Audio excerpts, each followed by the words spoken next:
বাংলাদেশের মানুষের যারা গোয়া চুলকানে, ঠিক আছে, তাদের মানে দুইটা কথা কম, ঠিক আছে, খারাপ একটু আইতে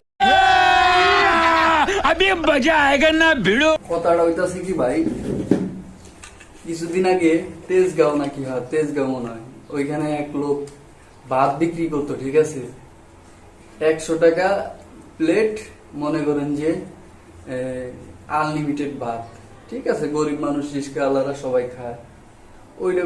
ওই বেচারারে মনে করেন যে কি কম মামলা দিয়া একেবারে পুরা শেষ শেষ, মানে বাংলাদেশের মানুষ যেটা ধরে ওইটা শেষ, ওইটা শেষ।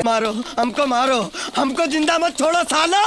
এই কিছুদিন আগে ওইখানে মানে জায়গাটার নাম মনে নেই, এক ছেলে আর কি কেক বিক্রি করতো, তো দেখা দেখি অনেক লোকেই কি কেক বিক্রি করা শুরু করছে। তো এক আন্টি আর কি কেক বিক্রি করতে, ওনার ছেলে সহকারে কেক বিক্রি করতো।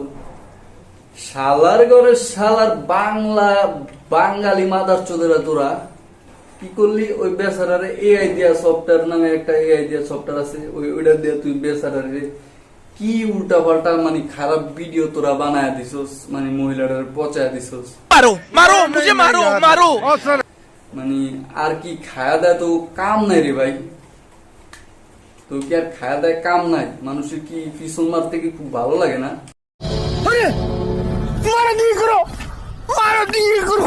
মা বুকে হাত দিয়ে কথা কইতে পারি, বুকে হাত দিয়া কোনোদিন বেটা কাউরে কোনোদিন কষ্ট দিলেও, যদি কোনোদিন দিছি, আমার রাইতে বেটা ঘুম হয় নাই, আমি আর ঘুমাইতে পারি না বেটা। আর তোরা মানুষে কিভাবে বেড়া এই অপমান করে মানুষে বেড়া এর তুই কি মা বোন নেই রে বেড়া, বেচারের নামে এরকম উল্টা পাল্টা ভিডিও বানাস। মহিলার নামে তোরা, ওই মহিলার জায়গায় যদি তোর মা হইতো, আমি ভাই তো আসলে আমার ক্ষমার দৃষ্টিতে দেখেন, যারা ভালো মানুষও আছেন যারা ভিডিওটা দেখতেছেন, আমার ক্ষমার দৃষ্টিতে দেখেন। আমি আসলে ভাই আপনাদেরকে, যারা ভালো তারা ভালোই ভাই, যারা ভালো তারা ভালোই। আচ্ছা ঠিক আছে। যারা মনে করেন যে মানুষের পিছন মারতে চায়, ওদের থেকে ভাই দূরে থাকেন আপনারা, ঠিক আছে? আচ্ছা ঠিক আছে। আর যারা মনে করেন যে এরকম কোয়ালিটির লোক, তারা মনে করেন যে তাদের পিছন জ্বলা দিতে আছে। আপনাদেরকে কেউ বলতেছি না, যারা এসব কাজ করে তাদের পিছন জ্বলা, ঠিক আছে? ভালো হয়ে যান, ভালো হইতে টাকা লাগে না।